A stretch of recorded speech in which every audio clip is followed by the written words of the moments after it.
Today's adventure, we're going to talk about lug patterns. Now, look behind me, that's a 5-lug. This car was actually a 4-lug. This is a 65 Mustang. We just converted this one from 4-lug to 5-lug by doing the poor man's conversion, drilling a new bolt pattern in the axle flange.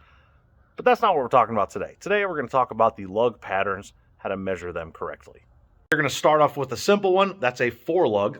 We're going to use the one off this 65 Mustang. Then we're going to move on to a 5-lug. And then I think I have a 6-lug out here. We're going to measure too. I'm going to do it with different measuring devices. In case you don't have a particular device at home, tape measure works fine. Let's get started. We're going to start off simple with our 4-lug pattern. This is 65 to, I believe, 73 forward. We're going to be measuring from center directly across to center. Now, you can see with the digital mic here, you lay it out center to center, you're at 4.5. If you don't have a mic, you can use a straight rule. I really like these rules from Trulers.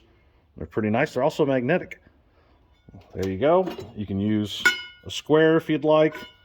You can even use a tape measure and go from center to center. Now, keep in mind there is some human error involved there, but you can generally get pretty close.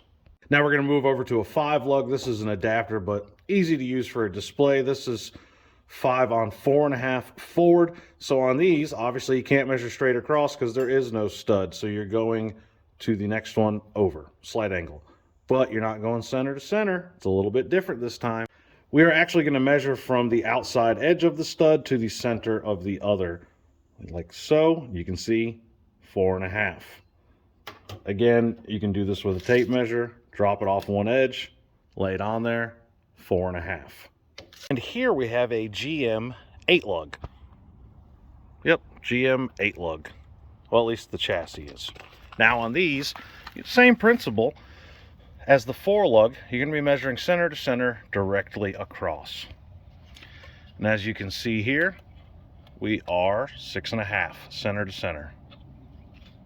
Let's move over here to the chalkboard. You need to write that down. So we have a forward 5-lug pattern. So 5 lugs. And the spread was 4.5. 5 on 4.5. And there you have it. Don't be afraid to fire up the old Google machine to give you a little bit of assistance. Way more helpful than you think.